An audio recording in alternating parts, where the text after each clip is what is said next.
The Honourable Member for Scarborough-Guildwood. Thank you, Mr. Speaker. I know the Honourable Members opposite are all fussed about a quote-unquote unnecessary election, but this time last year we were in the middle of an unnecessary election, and it was kind of interesting to go back on the quotes of the Prime Minister and the Minister of Finance during that unnecessary election and find out what they were thinking at the time, or at least telling Canadians about the deficit. Well, here we have it, Mr. Speaker. This is the Prime Minister on CTV question period, October 12th. We're not running a deficit. We planned a realistic scenario. We've got conservative budget estimates. Well, that's probably true. We do have conservative budget estimates. We've got a modest platform that doesn't even fill out the existing fiscal room. Blah, blah, blah. Before the Business News Network, I know economists will say we could run a small deficit. The problem is that once you cross that line, as you'll see in the United States, nothing stops deficits from getting larger and larger and spiraling out of control. Well, come on. I don't think so. Mr. Speaker, beware when economists say, some economists will say, it's probably true. It's more true than possibly what a politician running an election wants to tell the Canadian public. Or about the, how about the finance minister, who should know the numbers better than most, on October the 9th, just a year ago, said, we will not run a deficit. Or on September 16th, we're running a balanced budget. We're running a surplus. We're paying down debt. Our government finances are solid. Well, Mr. Speaker, you know, even during that fiscal year, the finance minister and the prime minister were being a touch economical with the truth. Because it's not, this fiscal year is not the first year that this government has run a deficit. It was the last fiscal year. It was the fiscal year during the election, that unnecessary election that we were told that we didn't need. And, you know, Mr. Speaker, it's, you know, deficits just don't spring out of nowhere. You actually have to work at it.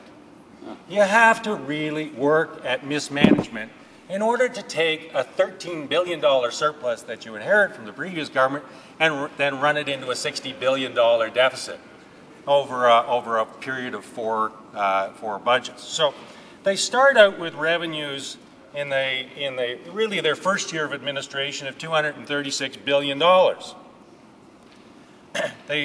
Revenues then go up to 242. That's where they peak. They go down to 233. They're down to 223, roughly where they were 5 budgets ago. Well, that's fine. We're all in favor of reduced taxes. If I listen to the members of the opposite side, they can hardly speak a sentence without using the phrase reducing taxes, etc., etc. I'm all in favor of that. We all like reduced taxes. But, Mr. Speaker, there's another side of that equation, and that is your spending. Now, in the spending, they start out in their first, effectively their first fiscal year with $222 billion worth of spending. And over those years, they've run it up to $272 billion worth of spending. 222 to 272. $50 billion worth of increased spending. Meanwhile, you've destroyed or flatlined your revenues for a variety of reasons, largely having to do with this ideological predisposition to cut taxes at every corner. So, you know, here we have it, Mr. Speaker. You take it from, essentially, they've done a $25 billion pay down on the debt. We'll give them, and we'll even give them the $13 billion from the previous Liberal government. So we'll say that they had the north of $38 billion worth of pay down on the debt. That's all good stuff. We like that. In the last 2 years, they've run up the deficit by $60 billion. So in that 4 or 5 year budget cycle period of time, Mr. Speaker, you've essentially run the government into a deficit position. this isn't even within sort of the Mulrooney era of deficits, Mr. Speaker, which was the last time we had a Conservative administration was $42 billion. These guys have exceeded Mr. Mulrooney, and and now it's $56 billion. I was amused at the fantasy land when we go from September, October of last year, where we're not running a deficit, the nation's finances are under control, don't do the dumb things that they're doing in the United States, and then they have a fairy tale in November called the fiscal update. And the fiscal update shows a small surplus of $1 billion. Then they induce upon themselves a political crisis. And suddenly in the political crisis, they get a little more realistic. So between the end of November and the beginning of February, we've gone from a small surplus to a $34 billion deficit. Then we go from January, February of this year to May of this year, and we're up to $50 billion worth of deficit.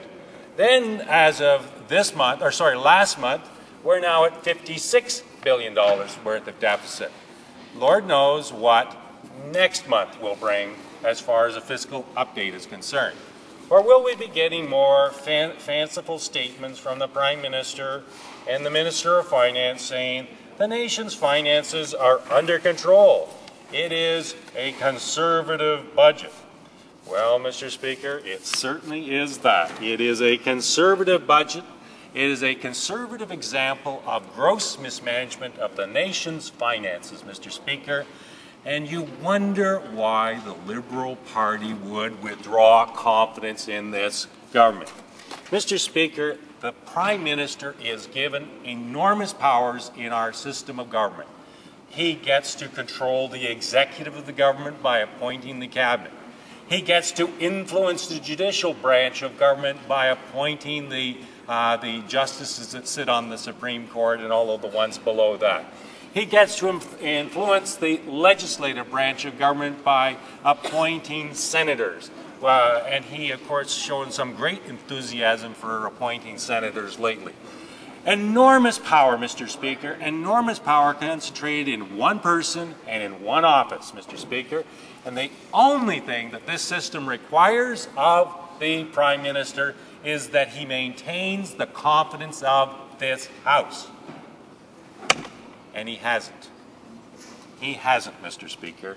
He does not maintain the confidence of this House. When we were allowing him to govern, Mr. Speaker, he spent an inordinate amount of taxpayers' money ridiculing the leaders of our party. And I imagine those expenditures go on. He spends an inordinate amount of time and money destroying the nation's finances. Well, Mr. Speaker, you get to a point where enough is enough, and that confidence by the Liberal Party has been withdrawn from this government.